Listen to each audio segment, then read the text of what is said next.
Alright guys, today we're going to talk about the Mosin Nagant 9130 model specifically. This is a good long-range gun. It actually was used by the Russians, I guess you would say, for a sniper rifle. Started in 1890, 91 actually. Redesigned in 1930, and then it was used for nearly 70 years by the Russian Army. This one is actually what they call a hex receiver. It's actually octagon, and that just means that it's before they cheapened them up a little bit. I believe that was in 1942, I believe, is when they did that. This is in 1932. Basically, it's a bolt action gun. The bolt comes straight up, so you have a hard time putting optics on it. A lot of times what guys will do is they'll drill and tap this top ridge here and put a scope mount here, and then what they do is they'll actually machine off this bolt head and put another bolt head on that kind of runs on a downward angle, like a regular hunting gun would, so you can flip it up without hitting the optics. You load it by pushing down in the chamber here. It holds 5 shells, so it's legal hunting, at least in Michigan here. A lot of guys will do is they can get a sight mount that you actually remove this and mount the sights up here.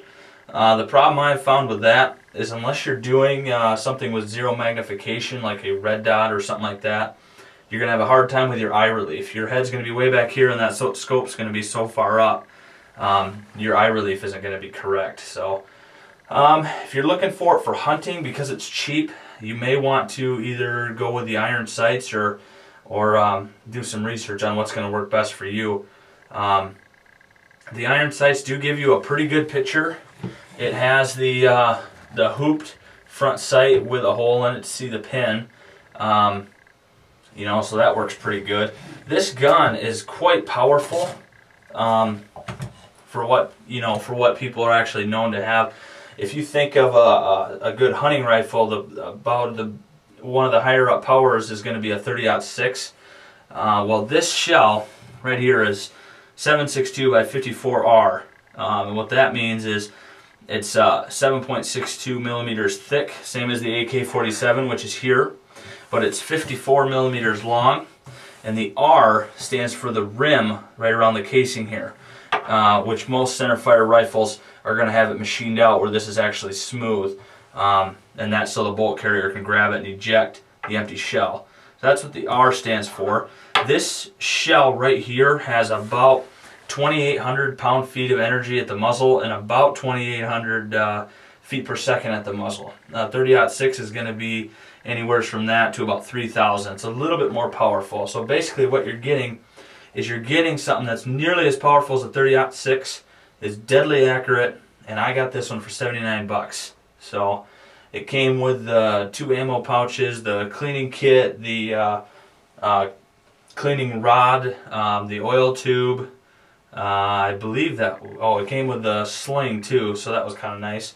I got a little soft case for it that had Mosin Nagant 9130 embroidered on the side at Dunham's, which was kind of neat.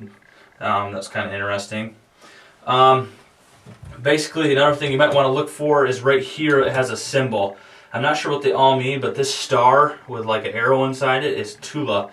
From what I hear, that's a pretty good armory. I think what they did is they used a little bit better metal in the receiver and in the bolt parts, and the barrel lining on most of these guns is going to be chrome lined, which is going to give it a lot of longevity. You're not going to have to worry about cleaning it as much. You're not going to have to worry about anything leftover gunpowder or residue making it less accurate. Seems to be a pretty nice way to go. A lot of the older Russian, Yugoslavian, Romanian firearms had that, which works pretty good. A lot of the other, regular hunting rifles that you'd go buy, Remington or Savage or something like that, will not have that, and you'll have to clean them a lot more often. So if it's something you're just going to go around, shoot around the backyard, it's a good way to go. This is not a laminated stock. It's just solid wood with a finish on it. The laminated stock were like 40 bucks more. I didn't really care at the time. I just wanted to go with cheap. So it depends on which one you want to look for. Usually they'll let you take them all out and pick which one's best if you ask them. So that's what I did here. It shoots great. The way it is it looks like it's a really long old gun. But if you have it up in your shoulder tight and you hold on to this little part right here, this is actually about level. You have about even distribution of weight right there. So it really is easy to put all the weight, if you're a right-handed shooter, be in your left hand and just concentrate on trigger pull with your right hand. So it's very accurate, even just free-handed shooting there. It's just a blast to shoot. Mine also came with the bayonet, the barrel bayonet that attaches on the front. That's this right here. This is a crucifix bayonet.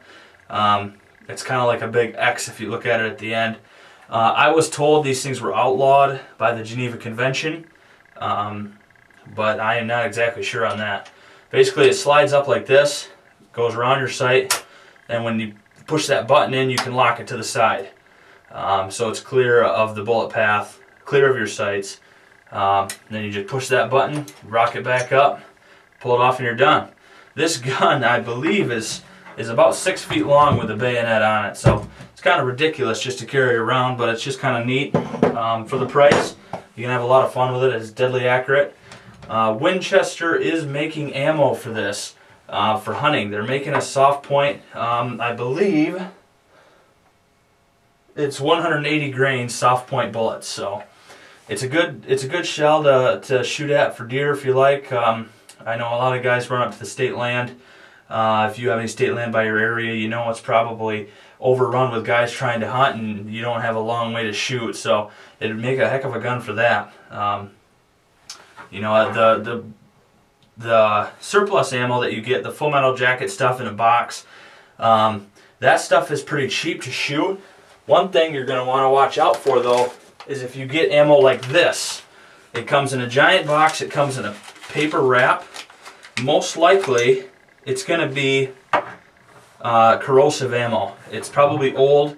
It's really cheap and it's fun to shoot, but what you're going to get is you're going to get a residue on the barrel that actually corrodes it significantly quicker.